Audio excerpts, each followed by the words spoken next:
अच्छे से समझ लो, क्योंकि बहुत बड़ा हमारा जीवन है और ये जीवन मायामय है। इसमें कभी ना चाहते हुए भी बुरा हो सकता है। तो तुम सोचो कि उस बुराई से हम भगवान से अलग हो गए, तो ऐसा नहीं।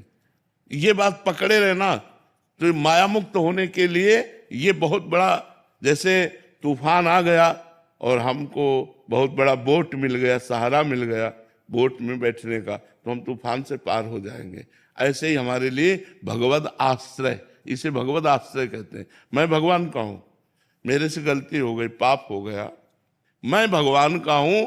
सदाचार या दुराचार से इस पे कोई फर्क नहीं पड़ता। मैं भगवान का हूं क्योंकि मैं भगवान का था और भगवान का हूं और भगवान का रहूंगा। और ये आचरण शुभ और अशुभ है, इनके बनने बिगड़ने से मैं पे कोई फर्क नहीं पड़ता। तो ये बात जब हम स्वीकार कर लेते तो हमें उत्साह आता है, बल आता है कि मैं प्रभु का हूं और इनका ये जो आचरण है इनको सुधारना है। प्रभु के बल से, प्रभु के नाम के बल से, प्रभु के कृपा बल से इनको हमें सुधारना है। तो पूरा जीवन हम सुधारने में ही लगाए, पर मैं भगवान का हूं इस पर कोई फर्क। तो इससे भगवत प्राप्ति होती है। मैं भगवान का हूं, दृढ़ आश्रय अंदर से। तो जो ये सोचता मैं भगवान का हूं वो गलत करना नहीं चाहता, पर दुर्वासनाएं कई जन्मों की होती है, वो विवश करके उससे करा देती है। तो वो बार बार पश्चाताप करता है, रोता है, भगवान से प्रार्थना करता है। पर उस समय भी ये होना चाहिए कि मैं प्रभु हूं आपका ही, ये गलती मुझे घसीट कर गलत मार्ग में ले जा रही, पर मैं आपका हूं नाथ, आपकी ही दया से मैं इससे उबर पाऊंगा, आप मुझे बचा लीजिए। जैसे काम वृत्ति ने घसीटा, एक मानो दुष्ट आपको घसीट करके पीट रहा है, अब आप क्या करोगे? एक दुष्ट है और वो घसीट कर आपको पीट रहा है, तो आप क्या करोगे? केवल पुकार ही तो सकते हो।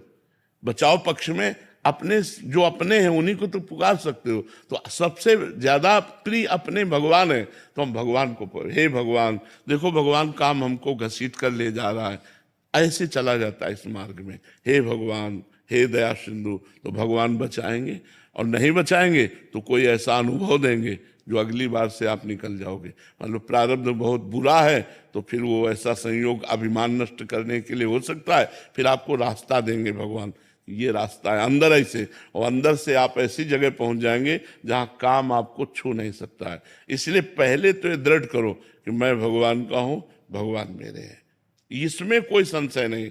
मैं ये किसी क्रिया से नहीं, ये बात किसी क्रिया से नहीं कि ये क्रिया किया तो मैं भगवान का हूं और ये क्रिया गलत हो गई तो मैं भगवान का नहीं हूं, इससे मेरा कोई संबंध नहीं। ये क्रियाएं शरीर और माया जनित गुणों से हो रही। मैं भगवान का था, भगवान का हूं, भगवान का रहूंगा। ये मायाकृत क्रियाएं मुझे भगवान से मिलने में नहीं रोक सकती। मैं भगवान का, ये बल बहुत बड़ा बल है। आप एक बार इसको स्वीकार करके देखें, सब लोग इसको स्वीकार करके देखें कि मैं अच्छा, इसमें कोई संशय है कि मैं भगवान का हूं? ईश्वर अंश जीव अविनाशी, चेतन अमल, सहज सुख राशि, हम शास्त्र कहता है। और भगवान कहते हैं, यार और कोई बोले तो ना बोले, भगवान कहते हैं ममई वांशो जीव लोके जीव भूता सनातना, जीव मेरा अंश है।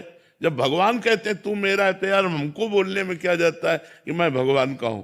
हाँ, जब हमसे गलत कार्य हो जाते हैं तुम्हारे अंदर एक अंधेरा छा जाता है, और उस अंधेरे में लगता है पता नहीं मुझे भगवान स्वीकार करेंगे कि नहीं। तो उस समय की हम आपको बात बताते हैं। जैसे बालक मल शौच कर दे, लेटरिन कर दे और उसी में सब लपेट ले, तो दुनिया घृणा करेगी लेकिन माँ नहीं करेगी। लेकिन माँ छी नहीं बोलेगी, माँ दौड़ के उसे उठाएगी और उसके मल को साफ करेगी। तो करो सदा तिनके रखवारी, जी में बालक राखे महतारी। भगवान कहते जैसे माँ अपने बच्चे से प्यार करती, ऐसे मैं अपने भक्त से प्यार करता हूं। तो जो हमसे मलिनता बन जाती है, जो हमसे गलती बन जाती है, भगवान माँ की तरह दुलार करके उसको सत्या